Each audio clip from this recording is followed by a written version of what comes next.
মহামারীটা হয়েছে এটা নোয়াখালীর ইতিহাসে গত 100-150 বছর আগে যারা তারাও এরকম ভয়াবহ দেখে নাই। না দেখার কারণে দীর্ঘদিন না হওয়াতে পানির দিকে কারো খেয়াল ছিল না, যার কারণে এই খাল দখল হয়ে যায়, ভরাট হয়ে যায়, পলিথিনের কারণে, বিভিন্ন কারণে মানুষের অত্যাচারে খালের এই অবস্থা।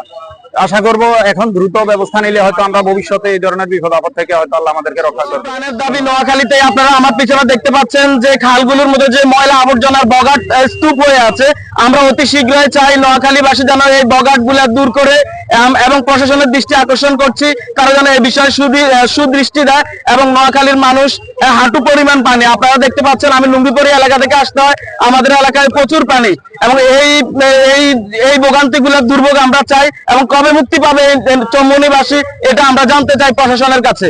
এবং আমরা এই নোয়াখালী ওয়েলফেয়ার ফাউন্ডেশন এবং অনেক ফাউন্ডেশন আজকে এখানে এসেছি শুধু একটা দাবি নিয়ে। আমাদের এই দাবি আমরা প্রশাসনের দৃষ্টি আপনার মাধ্যমে আমরা প্রশাসনের কাছে দৃষ্টি আকর্ষণ করছি, অচিরেই যেন এই বাগাট মুক্ত খালকে যেন মুক্ত করা হয়। আমাদের আমরা চৌমুহনীবাসী যারা সচেতন আছি, বিভিন্ন স্বেচ্ছাসেবী সংগঠনের পক্ষ থেকে আমরা, আপনারা দেখেছেন নোয়াখালী থেকে ভয়াবহ বন্যা হয়েছে।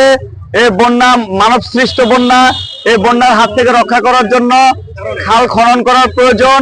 খালের উপরে যে সকল অবৈধ স্থাপনা আছে সেগুলো উত্থাপন করা প্রয়োজন।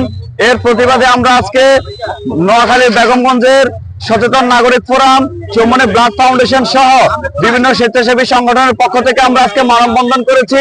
কিছুক্ষণ পরে আমরা বেগমগঞ্জ নির্বাহী অফিসার। নোয়াখালীতে বিগত কয়েকদিনের বন্যায় খাল ভরাটের কারণে পরিস্থিতি খুবই ভয়াবহ। এখন আমরা প্রশাসনের কাছে একটাই দাবি জানাচ্ছি যে খুব দ্রুত খালগুলো পরিষ্কারের ব্যবস্থা করার জন্য।